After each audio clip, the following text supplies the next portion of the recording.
All right. What's up, everybody? What's going on? May the Most High bless you. Let me dive into this video. This is a real talk video. First off, let me say hats off to the Spurs. Yeah, San Antonio Spurs. Once again, y'all have done it. This video is for my partners on here that I always like to talk about sports. So I say I'll do a real talk video right here about LeBron James, Miami Heat, all the talk, the hype. First of all, let me address this question. Best player in the world. See, I'm a little different when it comes to this kind of conversation on versus what a lot of people think, because all this who's the greatest, who's the best, and see, the way I look at it is so many talented basketball players out here who are dynamic, and it's who gonna be better on that day. Because see, when it comes to talking about who the best, everybody gonna have their opinion on who they think the greatest. Some gonna say it was Michael Jordan. Some gonna say it was Kobe Bryant. Some gonna say it was LeBron James. Then they gonna even go back to the old school. Maybe it was Magic Johnson. It could have been this person. It could have been that person. And the thing I can't stand is when I see somebody lose like Miami Heat. And now all of a sudden, oh, LeBron ain't that good. I told y'all if they got LeBron played his heart out. And a shout out to LeBron James. Let me say this off top. LeBron cannot beat the Spurs by himself. Now, the reason why I say it because LeBron can have 30 or 40 points, but if Dwayne Wade ain't helping, if Chris Bosh is not hitting no points that night, if some of the other folks ain't helping LeBron can hit 50 and they can still lose. What's your point with that, JT? Look at the Spurs. Look at the relationship. Look at the connection. Look at the way they what's the word? I'm looking for a certain word. The way they communicate with each other. See, when you look at Tim Duncan, when you look at Ginobili, when you look at Tony Parker, when you look at the way that team plays team ball, and they have been there before. Long as Tim Duncan been there, 15 years, 17 years now? Tony Parker went there when he was 19. I mean, and then you got the youngster that came on, Leonard. Man, Leonard has played some outstanding basketball. My point is, it's a team. If musicians and minister of music could get on one accord like the basketball, like you see the Spurs doing, oh, what you think would happen at church? You see what I'm saying? They know what to do, how to do it. They done been there before. But I can't stand this media with all this talk, because now they talking about he should leave Miami. Same thing was in Cleveland. When LeBron was in Cleveland, main thing they kept saying that we can just get the boy some help. And when he left Cleveland, look at how many people got mad at him, cussed him out. And when he left Cleveland and went to Miami, look what happened with LeBron. They did win. Now, they didn't win 2014, but when he got with Wade and Chris Bosh, they won. All the hype was up, but now that they lost yesterday, closed out the series 4-1, look at what everybody's saying. Should he leave? Should he stay? They even talking about trying to get Carmelo Anthony. My point is, y'all, you can be the best that you can be, and somebody gonna always criticize you and say bad things and act like now that you have lost, you ain't no good at all. See, it was Kobe Bryant to talk, the hype, but now it's LeBron James, it was Dwayne Wade. Somebody gonna always have their time to shine, and when they not shining in certain moments, so many people want to talk down on them. Let me tell you something. All of these boys is dynamic.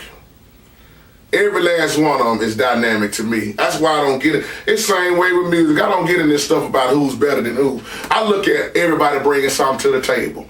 Because when everybody joins in, see, that's why to me, this is just my opinion on why they couldn't close out the Spurs. Because number one thing is, like I just said, when LeBron is hitting, when he's not scoring, who else gonna take it up?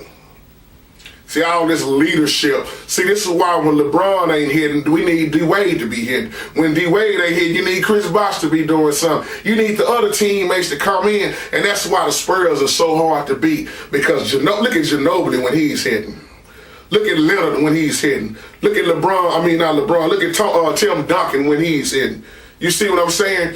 Everybody coming off the bench here. Look at Mills that came on. Mills hitting them threes like he's hitting. That means they was coming together.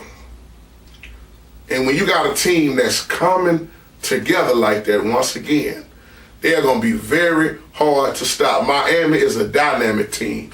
Miami won the championship. How many championships did they win? You see what I'm saying? But how many championships? That's 5 for San Antonio now, if I'm not mistaken.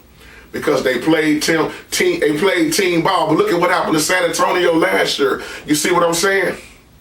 So now the media, ESPN, they having all this fighting and debating about should he leave Miami. When you got a player like D. Wade, and then you look at the way LeBron already plays, look at Chris Bosh when he's hot, when he's hitting, and then you got a few cats coming off the bench.